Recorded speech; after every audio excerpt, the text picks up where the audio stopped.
internationalization of the RMB has been a long time topic, Vice Governor Yi. At which stage do you think we are really in? What does it take for us to reach the next stage? It's a very long process, it seems. Yes, I even saw the long sigh you had before answering the question. Yes. I think basically renminbi internationalization was launched in 2009, so that so far we Not to mention the debates. Yeah, 7 years already. But I think to me, actually, the working very well around the world. There are more than 20 of them working very well. And if you look at the offshore renminbi market in terms of development of bond market and other market like loan and other financial products, they have been developed very rapidly. Of course, due to expectation and also due to the fluctuation of the exchange rate, and people may have kind of thinking, and they try to look at what is the future. But I think right now I can see there is a very close link between CNY market and the CNH market. Right.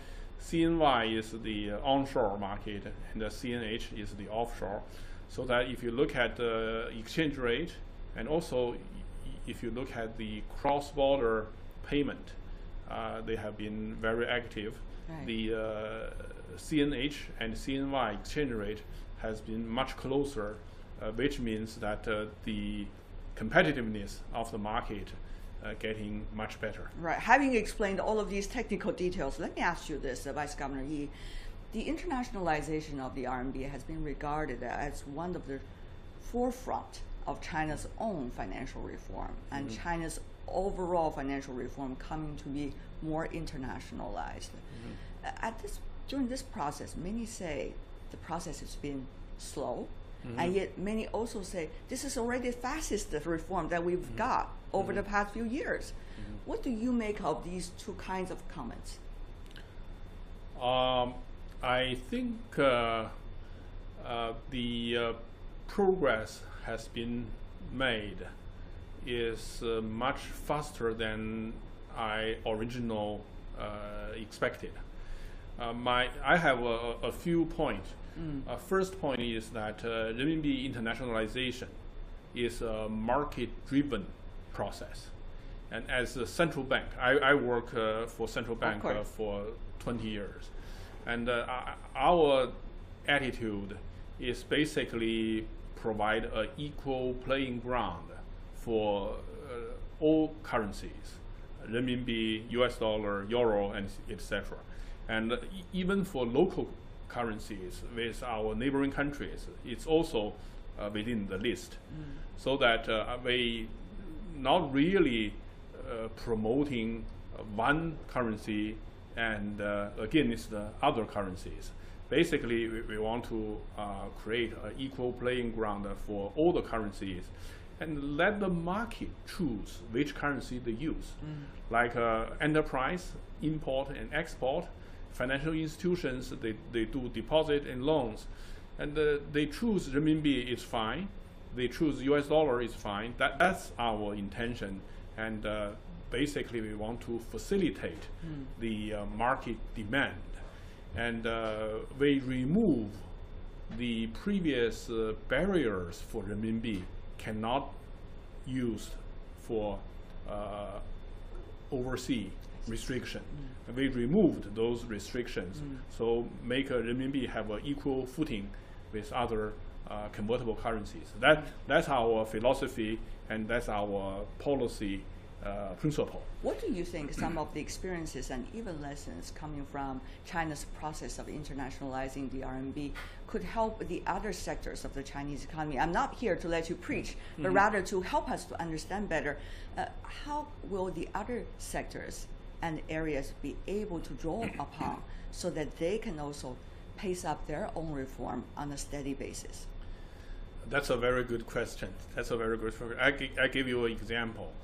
For example, they have this renminbi internationalization development of offshore and onshore market. There is a comparison.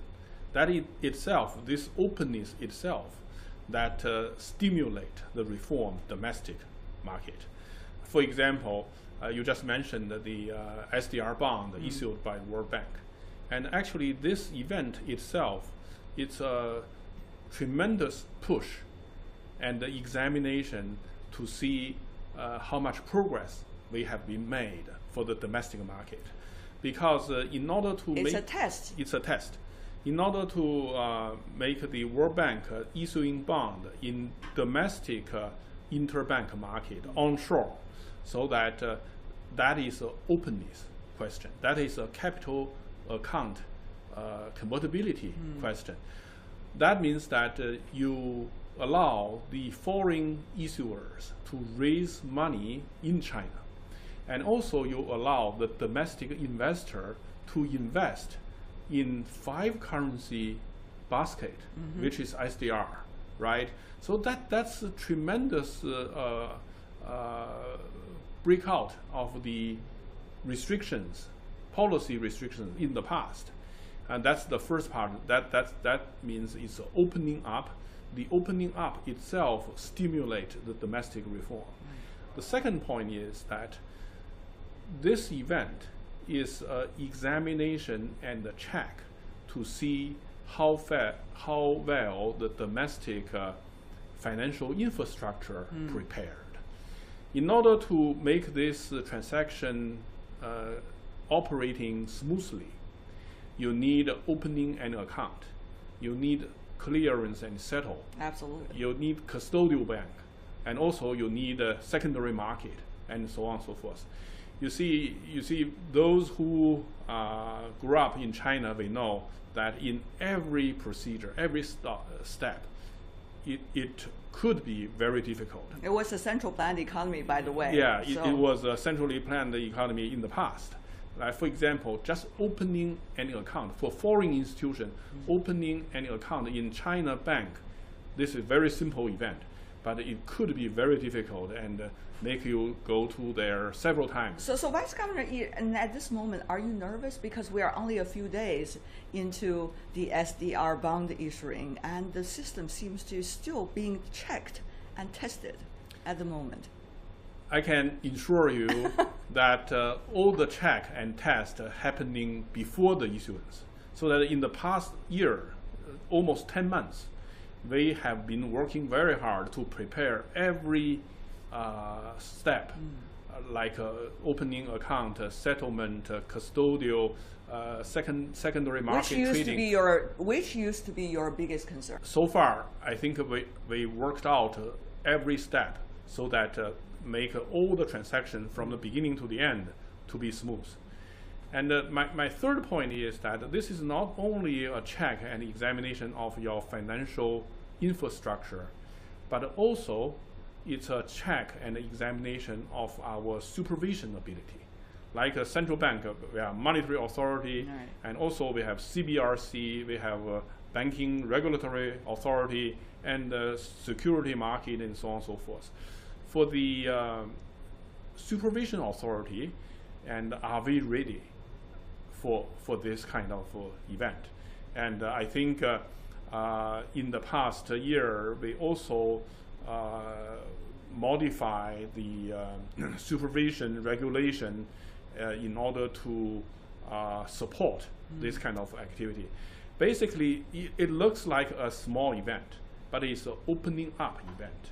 And it will cause a holistic examination of your market, of your institution, on your regulatory rules, and also basically to check whether you have human resources, right, to deal with this kind of new challenge. Of course, working this process, preparing for the G20 summit this year, a lot of interesting experiences provided for China as to what kind of role it wants to play in global governance, and what kind of role it can play in global governance, and what kind of aspirations does China have in terms of global governance. What do you think from your perspective? I think we have been a contributor to the global governance. We really also benefit from the global governance mechanism. At the same time, we realize that there are future works to continue to improve the global governance.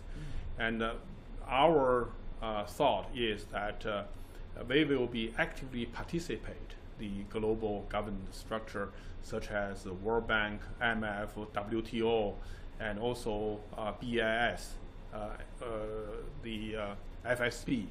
Those institutions now mainly making rules. We want to actively participate in this forum and those platforms, so that to contribute to the global monetary and finance governance. The other point is that after this G20, a lot of my colleagues think that China is gradually walking to the center of global governance. So that's to a large degree it is true. So that so far we are already the third largest shareholder for the World Bank and IMF. And also in BIS, the Bank for International Settlement, and also in FSB, the Financial Stability Board. We are very important member of those platforms. So China's opinion is very important. We would like to work together with our colleagues among G20 countries and also outside of G20 countries. And together we can make an effort, we can discuss things, we can listen to each other, and of course sometimes we have different opinions, but more likely we have more basis to build up consensus. That's my personal experience. So that this year is a very classical example of how we can build up consensus and achieve this tremendous result. Thank you so much, Vice Governor Yi Gang from the People Bank of China, and also who's also the deputy of the G20 financial track. Really appreciate it, sir, for being with us.